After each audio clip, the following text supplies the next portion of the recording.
Hi, everybody, and welcome back for another episode of the Empowerment Exchange. And I am so happy that you are here.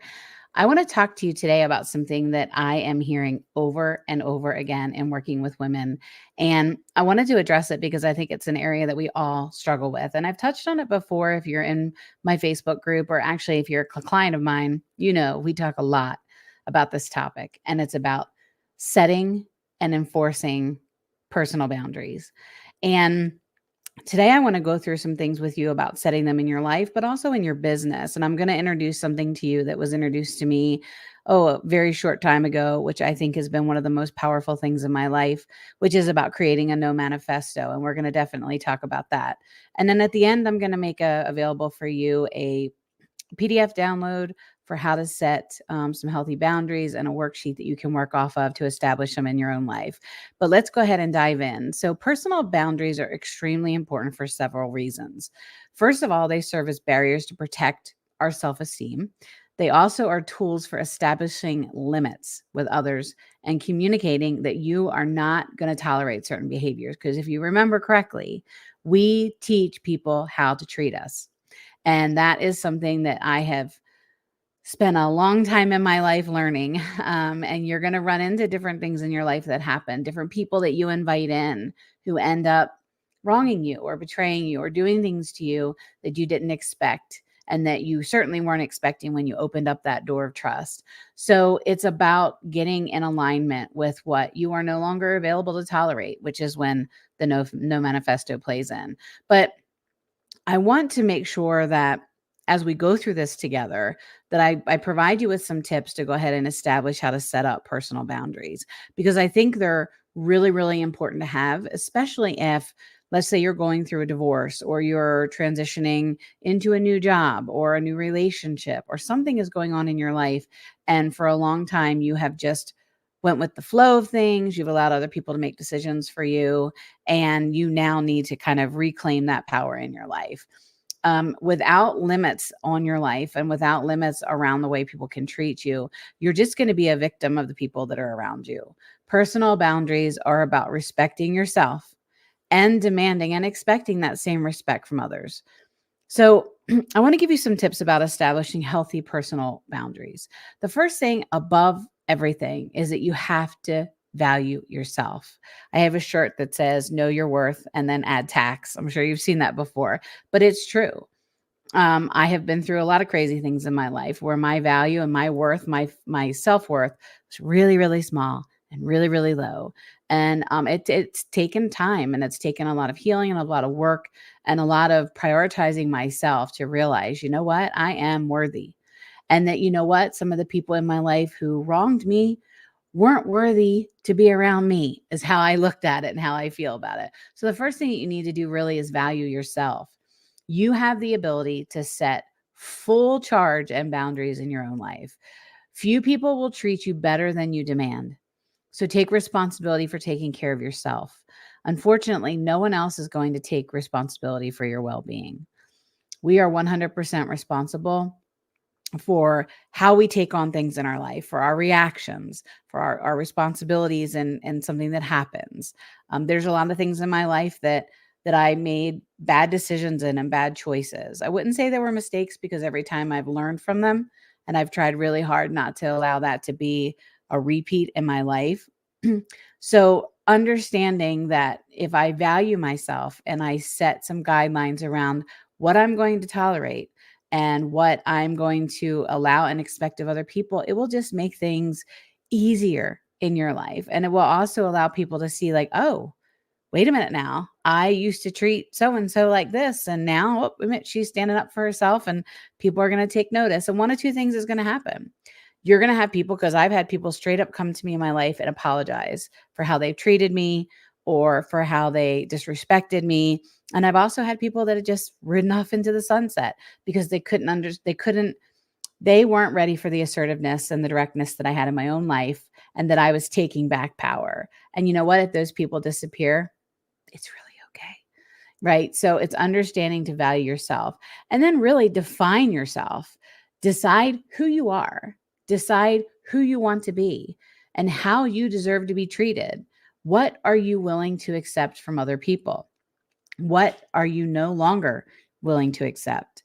And again, this is going to fall into establishing a no manifesto at the very end of this. And if you don't define yourself, the rest of the world is going to do it for you. And if you don't take anything else away from what I'm sharing with you today, remember that if you don't define yourself, the rest of the world is going to do it for you. And you know what? You're not going to like what it defined you to be.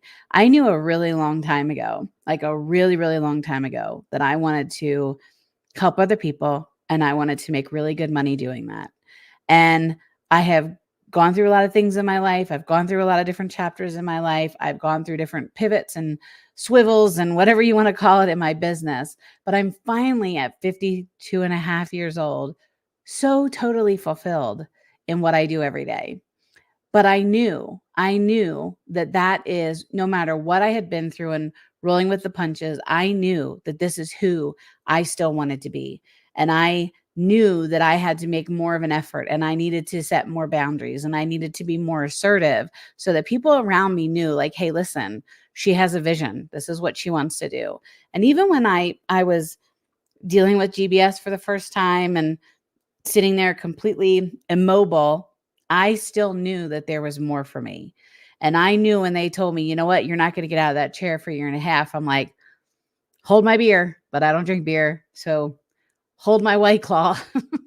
I'm going to do it because you know what? I knew I still had goals. I knew I still had things that I needed to get done. I still had a life to live. And I wasn't going to allow what doctors had said and what my circumstances were to define really who I was. So you need to make sure that you're defining yourself so nobody else has the right to do that. And you also have to prioritize yourself. Other people are important, right? I have an amazing husband. I have incredible kids. I have, a ton of friends, amazing clients, but I have to take care of me first. I have to prioritize me because if I'm not prioritizing myself, when it comes time for those people to need me, I'm not going to have the energy. I'm not going to, my tank is not going to be overflowing to be able to pour myself into their lives. So you have to make sure that you're placing a priority on yourself. And the people that are around you that love you, that depend on you, they're not any more important than you. Okay. That's hard for some people to hear, especially for moms, right? Our children are our everythings. Our husbands are our everythings, but you need to be the priority in your life. And for a lot of women, myself included, sometimes it's been a really, really hard pill to swallow. But the more that you prioritize yourself, the more that you will be able to be in a better position to take care of other people.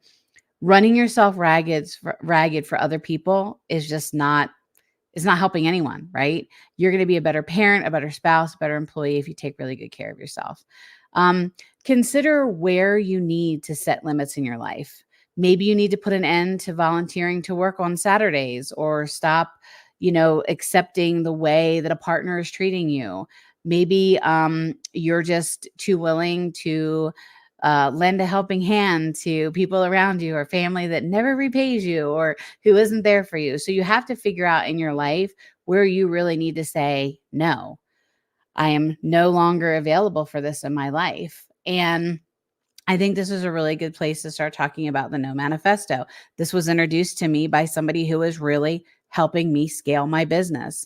And I found her probably one of the best finds of my life. She's an amazing person. And she has come in and she has taught me so many things about myself, about my business, about how to do and create what it is that I want. And one of the most powerful things she taught me about was establishing a no manifesto. So if you're listening to this, just get a pen and a piece of paper. And a no manifesto is just literally saying, here is what I am no longer willing to take in my life. And I think if you can start with it in your life first, if you happen to be a business owner listening to this, then you can move it into your business. I had to start with my life, right? She had me focus on my life. What was I no longer available for? Well, I was no longer available to deal with people who were toxic and who were negative. I was no longer available for people who didn't respect my time. I was no longer available to abandon everything at the drop of a hat to go and run to the rescue of somebody. I wasn't available for that any longer because I had to do a lot of taking care of me. and I had to prioritize myself. And as soon as I was able to say, you know what, I'm not interested in listening in onto your conversation, your crazy conversation, or getting you to pull me into that. As soon as I started cutting that out and cutting out those people, cutting out, even something as simple as social media, right? You get so sucked into people being negative. There are so many people who are negative for no reason whatsoever other than just to be mean, right? It's very easy. It's that keyboard courage, right? So you can get sucked into that negativity. And once I really started to establish for myself, I wasn't available for that. I wasn't available. I had some toxic relationships in my life, and some of them were really hard to cut off, but I did, because you know why? My inner peace was more important. My health was more important. My energy availability for positive things was more important. So setting those boundaries around my life and then enforcing them. That's hard. It's easy, right? If you think about it, it's easy to remember this. I have 3 sons, right? How many of you, if you have children, have said to your kids, if you do that one more time, I'm going to do this. If you do that one more time, I'm going to do this. And how many times do you say that without actually doing it? Well, I can tell you how impactful this is, because my boys and I were just talking about it recently, and it was so funny that it stuck. It has stuck in their heads for 23, 29, 33 years. I used to say that a lot. Raising 3 sons was challenging, but it was one of the best things of my life, right? I love my boys. But I used to be one of those ones that said, if you do that one more time, if you do that one more time, well, they remember quite vividly. They were arguing in the back seat, and I took a Game Boy and I threw it out the window when we lived in Philadelphia, and we happened to be on 95. And I just in the rearview mirror watched all these cars hit this Game Boy, right? Wasn't the right thing to do. I certainly was acting out a little bit as an adult in that space, but I had it. But you know what? I enforced that boundary, and boy, did it impact their lives. So we laugh about it now because obviously they're like, well, that was littering, mom. Well, in the heat of the moment, I really established that boundary and enforced it. So it goes back to creating the no manifesto in your life. What is it that you're no longer available for? We are going to get to invited to a lot of things in our lives. Some of those things are going to be arguments. We don't have to attend every single thing that we are invited to in our lives, arguments included. So setting those boundaries. If somebody is trying to suck you into their ugly, or somebody is trying to suck you into an argument or choosing sides, or somebody's trying to suck you in at work over another coworker or a boss, please set your boundaries and enforce them. And in your no manifesto, say, you know what, I'm no longer available for these things, and list them out. And then look at your business. If you happen to be a business owner, what are you no longer available for in your business? I did that with my business. I was the one that was creating all the content in my in my business. I was the one that was sitting here writing all of the all the content, doing all the social posts. I was the one who was sitting here drafting all the articles, doing all the things that I needed to do in the same time of trying to take care of clients and raise a family and heal, right? So I had to make a list in my business. I'm no longer available to do A, B, and C. And once I was able to hone in all of that and delegate what I wanted for myself and for my business, it has completely changed the trajectory of my business, and it has completely changed my stress level. So getting back to understanding, how to implement the no manifesto and how to set boundaries in your life, you just have to carve out the time. You have to make sure that you are putting your value in place. You're prioritizing yourself, where you look at where you need to set limits. If that limit needs to be, you went through a divorce and you have children, and that limit needs to be set with your ex-husband, ex-wife, ex-partner, you need to establish those boundaries. You also need to have boundaries established with your children. I have a lot of clients who have adult children who are just not treating them really well. And it's about establishing the boundaries, and it's about enforcing and teaching people the way to treat us. So you want to make sure you understand where you need to set the limits in your life. And then make sure that your boundaries are firm and really clear and really defined. That's why doing a no manifesto and doing this worksheet that I'm going to provide you with is really going to help you fine tune where it is that you need to set boundaries in your life. Now, also understand too that there's going to have to be a little bit of flexibility in your boundaries. I think it's really important, especially if you have children or if there is a really important family relationship or a key relationship that you want to find ways to improve that. You're going to have to find some flexibility. If it's something that you value a lot, I just encourage you to be flexible in that space. Because if you are somebody who has allowed everybody else to make decisions for you your entire life, and now you're coming in and you're laying these really strict, rigid boundaries, it's going to take a while for the people who have been in your circle to understand them, to embrace them, and to see if they're willing to accept them. So in some of those key relationships or some of those spaces where you want to have a little bit of grace and a little bit of flexibility, that's going to be really important. Okay. Um, Studies have shown that people who have some flexibility in their personal boundaries tend to have the best combination of happiness and success. Being too rigid is just as problematic as being too lax, especially if you're somebody who has not established boundaries. And, there's certain parts of our lives too, where I think as we grow and we evolve in our lives, that boundaries become more important. I can tell you, as I have gotten older, my boundaries have become more defined. My boundaries have become more enforced because I'm getting older. I'm getting wiser. I'm also becoming more cautious and more open to what time I have free and what I have to do. So my boundaries are pretty tight. And I think that's just an evolution. As our children leave the nest, as our businesses change, as our relationships change, your boundaries are going to change. So definitely having a flexibility to that is really important. And understanding and knowing when to learn to say no. Boundaries are limits on what you'll accept from other people.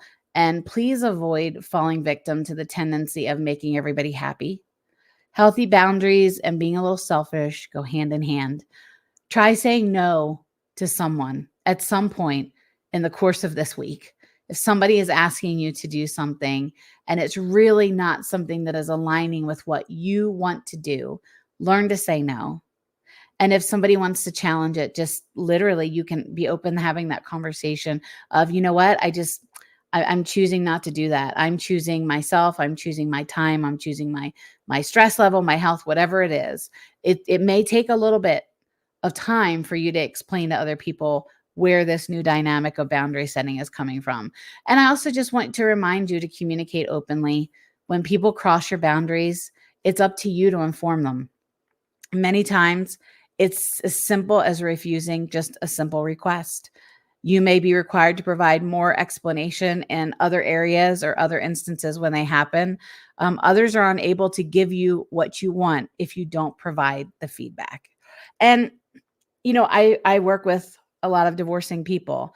I've been through divorce myself, and I can tell you that communication is key in everything that you do. In every relationship that you have, communication is extremely important. And if you're not getting feedback from people and being open to the feedback, right? You have to be able to receive the feedback because they're teaching you how to treat them, or they're correcting you, or putting some things out there, offering up to you some suggestions for how perhaps you can respect their boundaries. So you need to do the same. If somebody is doing something to you, or you have somebody who is just a repeat offender, hey, I know you're going to pick up the kids today, right? Or, hey, I know you're going to be bringing snack to the game on Saturday. Or, oh, hey, I know you're going to be hosting dinner because you do it all the time. Doesn't mean that all the time has to continue for the rest of your life. So if it's something that you are not doing, that you feel called to do, led to do, motivated to do, you need to set boundaries around them, and you need to set your no manifesto in stone. And I think it's really, really important to do that, because regardless of where you're at in life or where you're at in business, if you don't have boundaries in place, I can guarantee you, because just like me, you're going to feel stuck. You're going to feel lost. You're going to feel taken advantage of. You're going to feel used. You're going to feel like, why doesn't anybody support me? Why doesn't anybody see me? Why is everybody always assuming that I'm going to do A, B, and C? It's because you have not laid out how you want people to treat you. So I think having an understanding, no matter where you are in your life right now, look at the key relationships, look at the things that are around you that you are really struggling with. Look at the areas where you feel as though you have allowed life and others to take advantage of you. And I want you to start paying really, really close attention to that. And in addition to doing this healthy boundary setting worksheet, I really want you on pen and paper, no manifesto. This is Amy's no manifesto. This is Jennifer's no manifesto. This is Mavis's no manifesto. Whatever your name is, this is your no manifesto. What are you no longer available for in your life? And then when you have a really good handle on that, what are you no longer available for in your business? And if your lack of personal boundaries is creating challenges for you in your life, in your business, in your family, now is the time to start taking better care of yourself and taking action. Adequate boundaries are not only good for your self-esteem and general mental health, but they're also good for all other aspects of your life. You also put yourself in a better position to care for those around you who love you and depend on you. So, what I want you to take away from this more than anything, I'm going to go back up to my notes, is this: if you do not define yourself and do not define your boundaries, the rest of the world is going to do it for you, and you're not going to like what it looks like. So make sure you are setting your boundaries. Make sure you are creating your no manifesto. And if you watch this and you put a little flame emoji in there, I'm going to know that this lit you on fire and that you are creating that no manifesto, and I'm going to send something special to you. So thank you for joining me for another empowerment exchange. I am going to be making available that worksheet for setting healthy boundaries. And as always, in this journey of life, if there's anything that I can do as a coach, as a friend, to be there for you, to help you on your journey, please, please, please let me know and reach out to me. I will be back again next week with another empowerment exchange. Goodbye, everyone.